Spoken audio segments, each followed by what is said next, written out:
একটা প্রপোজাল নিয়ে আসার জন্য একটা স্টাডি করছে একটা ইউরোপিয়ান ইউনিয়নের অর্থায়নে একটা ইটালিয়ান প্রতিষ্ঠান। তাদের রিপোর্ট আমরা সপ্তাহ দুয়েকের মধ্যে পাবো আশা করি। আর এমনি আমরা যেটা চিহ্নিত করেছি সেটি হলো এখানে সেডিমেন্টেশনের পর্যায়ে ত্রুটি আছে, এখানে ক্রম রিকভারির ক্ষেত্রে ত্রুটি আছে, আর মূলত যে ক্যাপাসিটি প্রজেক্ট করা হয়েছে সেইটা একটা সেখানকার মধ্যে একটা ওভার এস্টিমেশন আছে।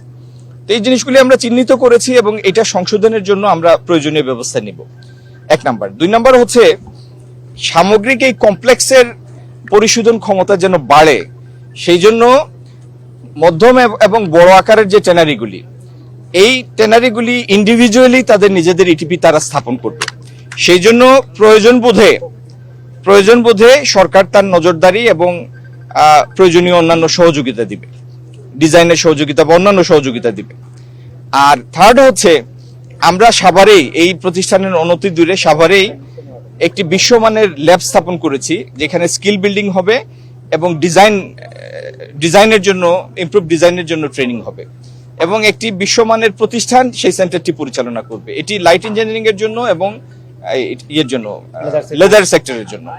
তো এই তিনটার আর আগামী দিনে আমরা যেটা করব, বাংলাদেশের বিভিন্ন জায়গায় বিশেষত যেগুলি কনসেন্ট্রেটেড এরিয়া, যেখানে বেশি কুরবানির পশু জবাই হয় এবং চামড়ার আধিক্য আছে, সহজলভ্যতা আছে, সেই সব জায়গায় আমরা সায়েন্টিফিক ওয়েতে স্লটার এবং সায়েন্টিফিক ওয়েতে এই চামড়া ছাড়ানোর ব্যবস্থা যদি আমরা করতে পারি আধুনিক পদ্ধতিতে, তাহলে চামড়ার গুণগত মানও রক্ষা হবে এবং বেশি বেশি আমরা উন্নত মানের চামড়া সংগ্রহ করতে পারবো।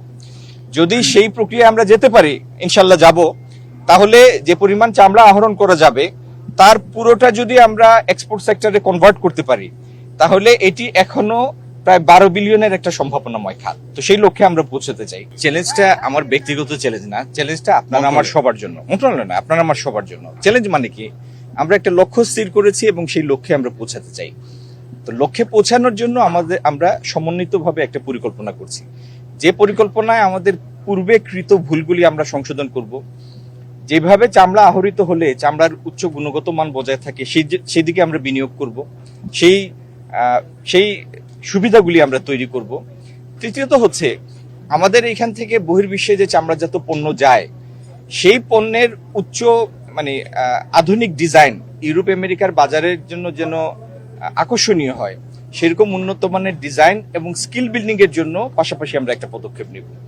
আমাদের বিশ্বাস, এই কাজগুলি করলে যে পরিমাণ চামড়া পাওয়ার সুযোগ বাংলাদেশে আছে, যে পরিমাণ কুরবানির পশু জবাই হয় এবং সারা বছরে যে পরিমাণ চামড়া আহরণের সুযোগ থাকে, তাতে এই সেক্টরটিকে রপ্তানি খাতের জন্য একটা $12 বিলিয়ন খাতে রূপান্তর করা, এটা মোটেও কোনো আকাশকুসুম পরিকল্পনা না, এটা সম্ভব।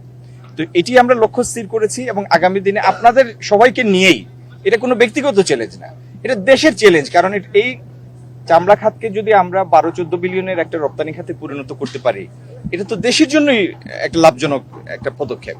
তো সেই পদক্ষেপে আমরা পৌঁছাতে চাই এবং এটার প্রতিটা ধাপে, প্রতিটা পর্যায়ে আপনি যে মাইক হাতে আমাকে প্রশ্ন করছেন, এই আপনিও আমাদের থেকে জবাবদিহিতা আদায় করবেন এবং আমরাও যেন সমন্বিত পরিকল্পনা ধরে এগিয়ে যাই।